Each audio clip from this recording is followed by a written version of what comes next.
सुप्रभात विद्यार्थियों। आज क्लास 11 पाठ नंबर 2 मियां नसरुद्दीन, इस पाठ की पीडीएफ मैंने आपको भेज दी है और मुझे उम्मीद है कि आपने इस पाठ को पढ़ा होगा। देखिए, ये जो पाठ है यह क्या है भाई, यह पाठ एक क्या है भाई, रेखा चित्र है। यह जो पाठ लिखा है लेखिका ने, यह पाठ वास्तव में क्या है, एक रेखा चित्र है। देखिए, रेखा चित्र वो होता है जिसमें एक व्यक्ति विशेष को ध्यान रखकर उसका पूरा वर्णन किया जाए ताकि आपके आंखों के सामने वो दृश्य दिखाई देना लग जाए, उसे रेखा चित्र बोलते हैं। तो यहाँ जैसा कि नाम से पता चल रहा है, इसमें मुख्य पात्र कौन है, मियां नसरुद्दीन।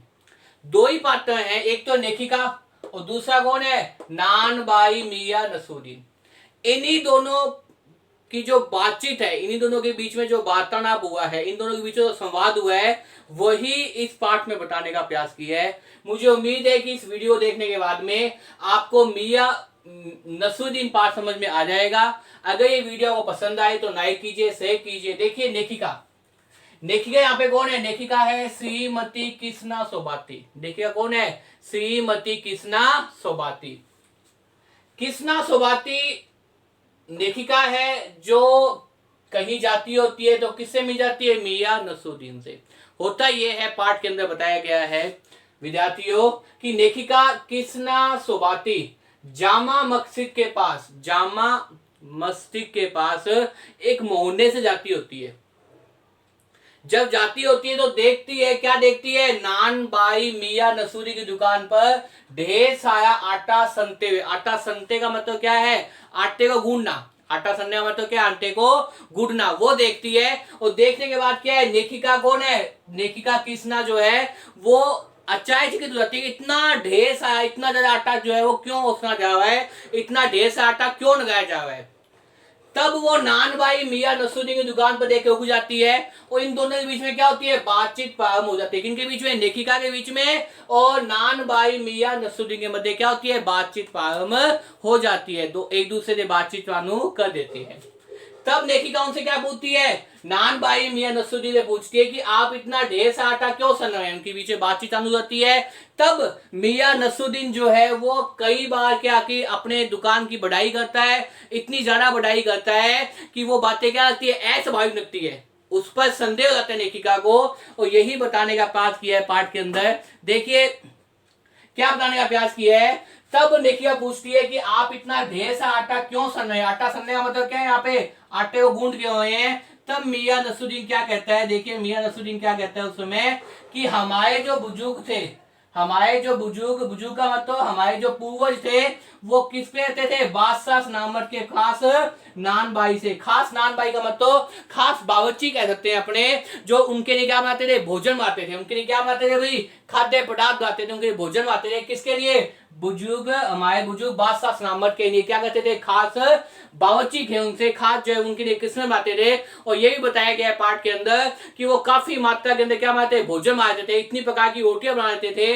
अब वो क्या कहती है उसके बाद में कि खानदानी नानबाई। दूसरी बात क्या कहते हैं मियां नसरुद्दीन, पहली बात तो ये कहता है, दूसरी बात क्या कहता है कि खानदानी जो नानबाई होते हैं वो कुएं में भी क्या है, रोटी पका सकते हैं। ये जो बातें वो कहते हैं वो अपनी बढ़ाई में, अपनी प्रशंसा में बातें करता है। कौन करता है भी, अपनी प्रशंसा के अंदर ये जो सारी बातें हैं वो कौन करता है, नानबाई मियां नसरुद्दीन क्या करता है, अपनी प्रशंसा में करता है कि हमारे बुजुर्ग क्या थे, बादशाह नामक के खास क्या थे, नानबाई थे। खास नानबाई का मतलब क्या है, खास प्रकार के बावर्ची थे, खास प्रकार का भोजन बनाते थे, भिन्न भिन्न कमरों के, मतलब पाठ में बताया गया है कितनी किस्मों की रोटियां बनाते थे।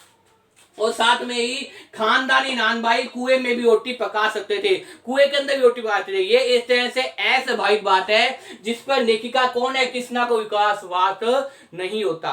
तब लेखिका कृष्णा से क्या कहती है कि मियां नसरुद्दीन जी, आप उस बादशाह का नाम बताइए कि कौन से बादशाह के थे वो, और कौन सा कुआं, कहां था ऐसा कुआं जहां रोटी बनाते थे।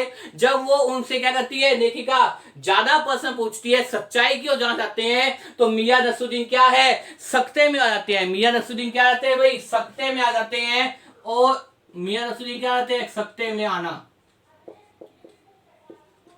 सख्ते में आ जाते हैं। और जब सत्ते में आ जाते हैं तो क्या होते हैं, उनमें क्या आती है, खीर आ जाती है। उनमें क्या आती है भाई, मियां नसरुद्दीन के अंदर क्या आती है भाई, एक तरह से खीज। खीज का मतलब यहाँ पे क्या है, एक तरह से गुस्सा आ जाता है और वो सीधा पूछता है, किससे पूछता है, मियां नसरुद्दीन के क्या पूछता है, आपने कुछ खाना है, पीना है, लेना है, नहीं लेना तो आप जाइए, क्योंकि आज का जमाना क्या है, तंदूरी का जमाना है। आज तो लोग क्या बनाते हैं, तंदूरी पे रोटी बनाते हैं, तंदूर पे रोटी सेक लेते हैं। इस प्रकार से जब नेकिका सच्चाई की हो जाती है, इस प्रकार जब नेकिका सच्चाई की हो जाती है, तो मियां नसरुद्दीन क्या है भाई, खींच जाते हैं। खींच का मतलब क्या है, उनको क्या आता है भाई, गुस्सा आ जाता है। खींचने का मतलब यहाँ पे क्या है, खींच का मतलब यहाँ पे क्या है, गुस्सा आना। उनको गुस्सा आ जाता है, वो सत्ते में हो जाते हैं और बाद में अपने बावर्ची से कहते हैं कि आपने कुछ लेना है, नहीं लेना। एक प्रकार से खाने पीने शौकीन है ना, आपने खाने पीने का कुछ सामान नहीं है, ऊपर से क्या किया है, मेरा समय बर्बाद कर दिया है। तब नेकिका वहां से चली जाती है और ये पाठ क्या होता है भाई, समाप्त हो जाता है। तो विद्यार्थियों, पूरा संपूर्ण पाठ के अंदर जो पाठ है नसरुद्दीन, उसके अंदर आप देखने का प्रयास करेंगे कि नेकिका कौन है, कृष्णा और मिया के बीच में जो बातचीत होती है नसरुद्दीन के बीच में, उसको बताने का प्रयास किया है। हालांकि पाठ में जो मिया नसरुद्दीन है वो क्या करता है, कई बार ऐसी बातें बोल देता है जिसपे विश्वास करना क्या है, असंभव लगता है। अस्वाभाविक बातें बोल देता है, संदेह में बातें बोल देता है। और जब सच्चाई जान जाती है, कौन सच्चाई जान जाती है, नेकिका जब सच्चाई को जानना चाहती है, उस समय क्या है, वो गुस्से में आ जाता है और नेकिका से कहता है कि आपने कुछ खाना है, कुछ पीना है, नहीं तो आप यहाँ से जाइए, क्योंकि आज का समय क्या है, तंदूरी का है। इसके साथ ये पाठ क्या होता है अभी समाप्त हो जाता है। मुझे उम्मीद है कि इस वीडियो को देखने के बाद में आपको ये पाठ जो है नसरुद्दीन पाठ, जो खाने पीने संबंधित है, वो पाठ समझ में आ जाएगा। धन्यवाद।